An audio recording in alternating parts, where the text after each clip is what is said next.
I am here today at the Clinton Global Initiative interviewing the climate commitment makers, and I'm so thrilled to have with me Zainab Salbi. Thank you for joining us, Zainab. Oh, it's great to be with you, Shata. Thank you very much for having me. Absolutely. And tell our viewers, what brings you here? What is it about your history that led to you creating this organization that then brought you to this unbelievable opportunity to share with the Clinton Foundation all of this great work that you've been doing? Well, I am the co-founder of Daughters for Earth, which is to mobilize, our commitment is to mobilize $50 million in the coming 2 years to put more money and attention in the hands of women who are working on protecting and restoring the earth. And put more money in their hands, but also put more public attention to the value of women's work. We cannot solve our largest crisis facing humanity by excluding 51% of the population. Now, I'm a believer in the power of women. I had previously founded Women for Women International and run it for 20 years. And I know firsthand when women get together and pull their resources and their knowledge together, they get things done.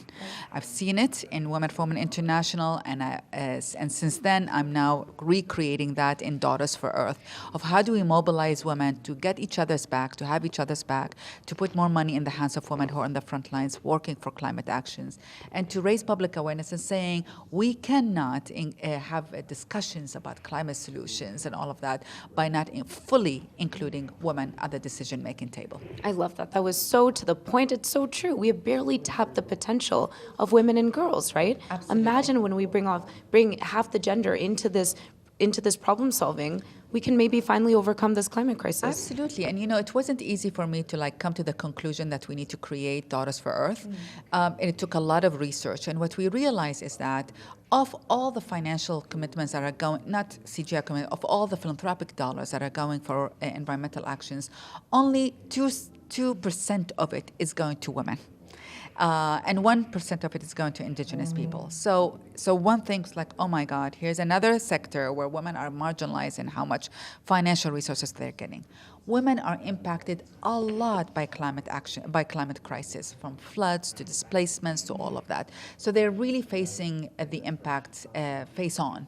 And their voices are not at the table. And the women in countries or in communities who are not being impacted yet directly by climate change saying, no one is speaking with us. No one is addressing us. It's as if we are invisible. So there is a lot of desire and action and ready to let's get that job done. And we've been ignored from that discussion. And now we are in it, and we're going to be in it with the force and with love. And we're going to not do it in the old ways. We're going to do it with love and with care and with listening to each other and with caring for each other and Mother Earth. Okay, that is fantastic. This is exactly what we need, this kind of energy and really making those who have been disproportionately ignored based on the impact of climate that is being faced part of this collaborative effort. And that will ultimately help us overcome the climate crisis.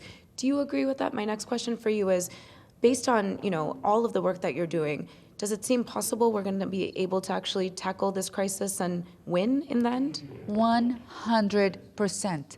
There are human-based solutions, and we have based our solution on science, which are telling us they are human-based solutions. And one, it entails protecting and restoring 50% of Earth. This is something we can do today. Second, shift to regenerative agriculture. We don't need technology to reshift to regenerative agriculture. We can do this today. And the third, yes, it does include technology, is renewable energy, which there's a lot more attention going in that. But people are ignoring the first two, which is doable, which we can all do. And that's when we're appealing for women to actually create the shift in these first two. Protect and restore the earth, and shift to regenerative agriculture. And this is based on science that is developed and produced by One Earth, an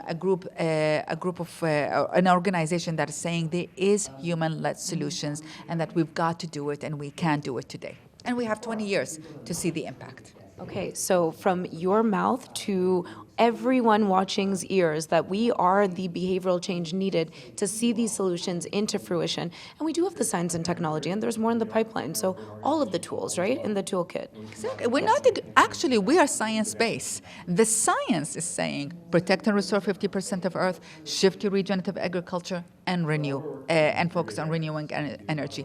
We can't ignore the first two and just focus everything on the technology, right? The science is telling us that. And so science, in my opinion, is very important, but we need to present it in a palatable way for every person. I didn't understand the science until someone walked me through it. So we need to communicate better. We need to highlight the people who are working on the issue, women who are working on the issue. We need to get another engagement strategy to engage, again, 51% of the population who are saying, we're ready, speak to us.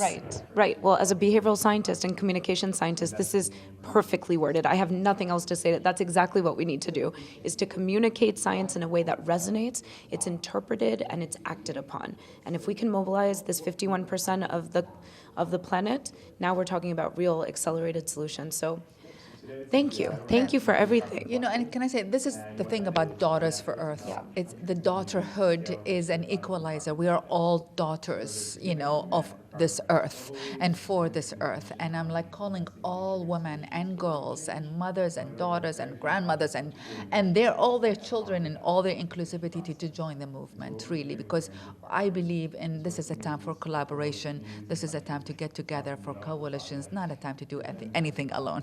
It's the time for us to get together, and our Mother Earth is asking for us to do that.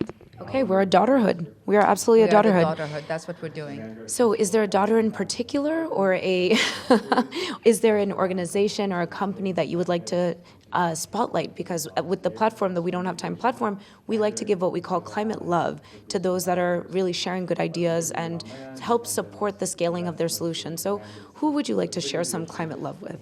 I am sharing my climate love with Justin Winters, who is the co-founder of One Earth and the executive director of One Earth, and who really taught me everything I know about how to interpret the science in a way that I could understand and can be part of the solution and understand that it is here. We can do it. We don't need to wait, you know.